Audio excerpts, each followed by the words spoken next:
لا، ما هو انا مش هينفع اسكت ولازم اتكلم في الموضوع ده، اعذروني. انت عارف عبد الحليم حافظ متوفي من كام سنة يا مؤمن؟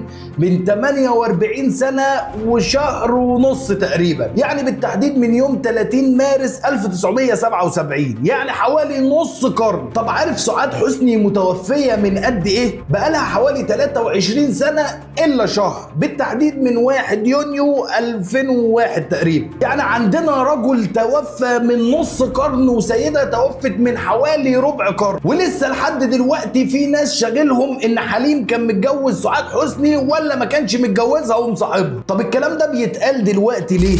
نشرت صفحة بيقال انها تابعة لأسرة الفنان الراحل عبد الحليم حافظ البوست التالي للرد على كل اللي شككوا في هوية صاحبة الجواب: لم يتم النشر الا بعد التحقق منه، وتقدروا بنفسكم تطبقوا خط ايد اللي كاتبه الجواب، الاستاذة الفاضلة اللي كاتبه الجواب، بخط ايدها في اي جوابات او رسائل تانية ليها. طب الجواب اللي شاغل الناس عن 2 متوفيين من نص قرن وربع قرن كان عبارة عن ايه؟ اسمع يا سيدي: حبيبي حليم، حاولت ان انام وان اقنع نفسي بانك ستتصل بي، ارجو انك تخليني اكلمك كده زي ما بتكلم. وصلتني للعربية نص توصيلة وكنت فاكرة انك هتكلمني اول ما توصل، لكنك لم تتصل بي ولم تفكر فيه. حليم، انا لا ادري ماذا افعل، انني في قمة العذاب، انني ابكي ليلا ونهارا، ولا احب ان ترى دموعي حتى لا تكرهني. ولماذا تكرهني بعد ان كنت تحبني الآن؟ تقول لكل الناس أنني لا أحبها، ولكنني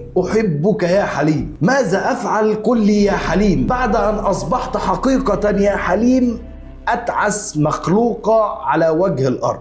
وسؤالي هنا ما هواش هجوم على قد ما هو سؤال للي نشروا البوست بما فيهم الجواب ده: ايه اللي استفدته انت وايه اللي استفادوا محبين عبد الحليم حافظ من التأكد والتيقن من انه كان متزوج سعاد حسني ام لم يكن متزوجها؟ مين المستفيد في الليلة دي؟ يعني انت بتتكلم عن 2 متوفيين، اللي من 48 سنة واللي من 23 سنة. يعني انت لو فتحت عليهم دلوقتي ولله العلم مش هتلاقي حتى رفاتهم. مين المستفاد من القصة دي كلها؟ ومين قاعد يفكر بعد السنين دي كلها هل حليم كان متزوجها ولا لا؟ نسمع ان الميت نترحم عليه، نتصدق عليه، نعمل له كل دير، نقرا له قرآن كل يوم، انما نجيب في سيرته ونجيب في سيرة الاعراض ونقول كان متجوزها ولا ما كانش متجوزها، ونتيح فرصة لكومنتات شبه اللي انت بتقراها دلوقتي على الشاشة انها تسب واحد متوفي لربنا بقاله 48 سنة. ده ليه؟ مين مستفيد من القصة دي كلها؟ وسؤالي برضو للي نشروا البوست ده واللي الجرايد بتقول انهم أسرة عبد الحليم حافظ: هو لو عبد الحليم حافظ اللي خبى الجواب ده، لو كان فعلا الجواب ده بايد سعاد حسني او بايد غيرها، يعني عبد الحليم حافظ اللي خبى الوثيقه دي طول حياته لحد ما ماته، كان هيوافق ان الوثيقه دي في يوم من الايام تتنشر؟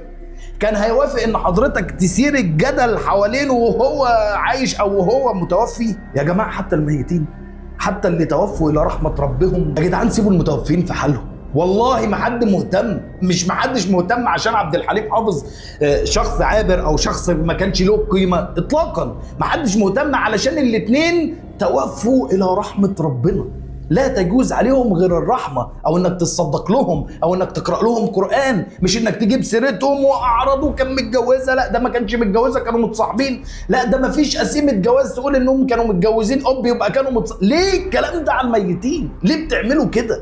ليه حاله اثاره الجدل حوالين الناس دي؟ لا عايشين رحمتوهم ولا ميتين رحمتوهم، ليه كده؟